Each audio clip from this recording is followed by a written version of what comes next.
মহান আল্লাহ রাব্বুল আলামিনের একাত্মবাদের ঘোষণা প্রদান করা, প্রিয় হাবিব মুহাম্মদ সাল্লাল্লাহু আলাইহি ওয়াসাল্লামের রিসালাতকে ঘোষণা করা, সেটা মুখে এবং অন্তরে তা বিশ্বাস স্থাপন করা, যদি এমনটা কেউ করতে পারে, আল্লাহ রাব্বুল আলামিন তার জন্য চমৎকার একটা পুরস্কারের ঘোষণা করেছেন। এ ব্যাপারে আল্লাহর হাবিব মুহাম্মদ সাল্লাল্লাহু আলাইহি ওয়াসাল্লাম থেকে উবাদাহ ইবনে সামিত রাদিয়াল্লাহু তাআলা আনহু একটা হাদিস বর্ণনা করে বলেন, সামি'তু রাসূলুল্লাহ সাল্লাল্লাহু আলাইহি ওয়াসাল্লাম ইয়াকুল, তিনি বলেন, আমি আল্লাহর প্রিয় হাবিব মুহাম্মদ সাল্লাল্লাহু আলাইহি ওয়াসাল্লামকে বলতে শুনেছি, প্রিয় হাবিব বলেছেন, মান শাহিদা আল্লাহ ইলাহা ইল্লাল্লাহ, যে আল্লাহ তাআলার ব্যাপারে এটাই সাক্ষ্য দিবে যে, আল্লাহ তাআলার একাত্মবাদের ব্যাপারে এটাই সাক্ষ্য দিবে যে মহান আল্লাহ রাব্বুল আলামিন ছাড়া ইবাদতের উপযুক্ত আর কেউ নাই, কেউ ইবাদত পাওয়ার যোগ্যতা রাখে না, আল্লাহ হলেন এক অদ্বিতীয়, ইবাদত পাওয়ার জন্য তিনি কেবলমাত্র একজন, আল্লাহ ছাড়া আর দ্বিতীয় কোনো উপাস্য নাই, ইলাহ নাই, যে আল্লাহর একাত্মবাদের ব্যাপারে এই ঘোষণা প্রদান করবে।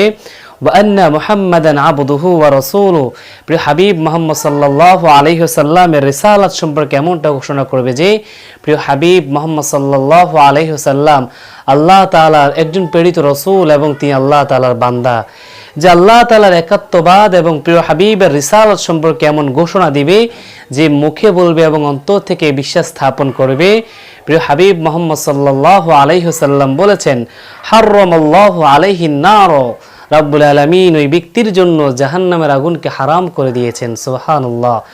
যদি এই ব্যক্তি কোনো ব্যক্তি আল্লাহ তাআলার একাত্মবাদের ঘোষণা করে, প্রিয় হাবিবের রিসালাতের ঘোষণা করে, আল্লাহ তাআলা আল্লাহর হাবিব হাদিসে কারীমার মধ্যে বলেছেন, ওই ব্যক্তির জন্য রব্বুল আলামিন জাহান্নামের আগুনকে হারাম করে দিবেন। সুবহানাল্লাহ। এজন্য আমরা আল্লাহ তাআলার একাত্মবাদকে স্বীকার করব। জিকিরের মধ্যে সর্বোত্তম জিকির হচ্ছে লা ইলাহা ইল্লাল্লাহ।